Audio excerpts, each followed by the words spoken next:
marar badan waxaa laga cawdaa qabyaaladda. Xalalka ugu fiican ee la tijaabiyey ee qabyaaladda dawo u ah waa in dadku isugu xidhmaan siyaabo ka baxsan habka abtirsiga. dadku isku qabiil yihiin, isku reeray yihiin, isku meel ka soo jeedaan, isku xaafad yihiin.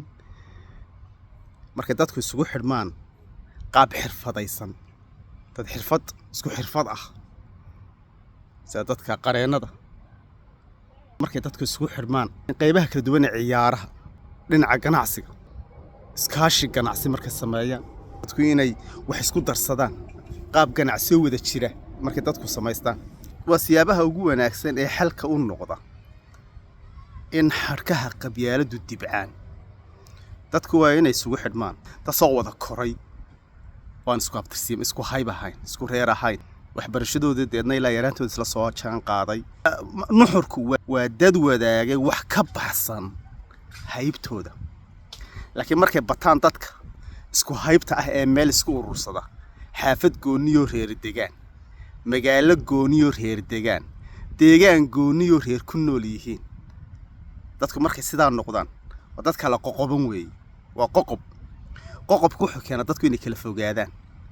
hase yeeshee dadku markay isu furmaan, qofku markuu dugsiga hoose, dhexe, sare ilaa jaamacad halkii uu ku dhashay markuu wax walba ku qaato, laakiin aanu dadka kala dhex gelin. tusaale ahaan deegaanku ku dhashay markuu dugsiga hoose dhexe ku qaato, hadduu waqtigu u saamaxayo waa inuu meeshii uu ku koray uu ku dhashay meel ka baxsan oo ka fog waa inuu jaamacadda ka barto.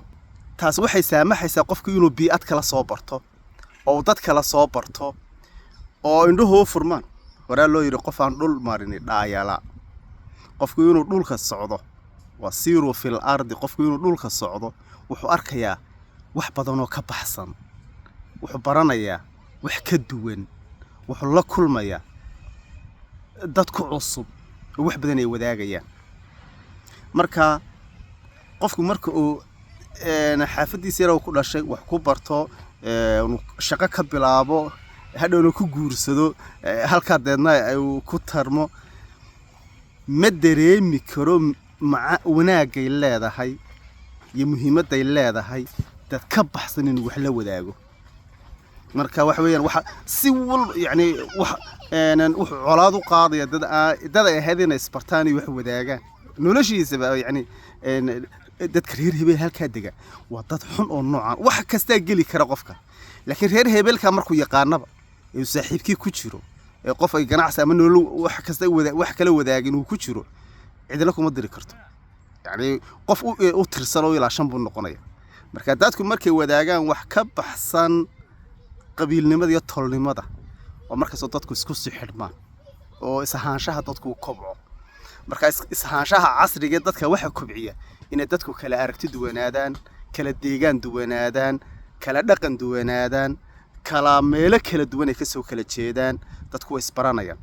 waana siyaabaha ay aragtida iyo dhaqanka iyo aqoonta iyo magaranaysaa in adduun araguba ay ku kobcaan. waqtigu heer sare ha idin ahaado. waxaan isku dhaafay. Assalaamu alaykum wa rahmatullahi wa barakaatuh.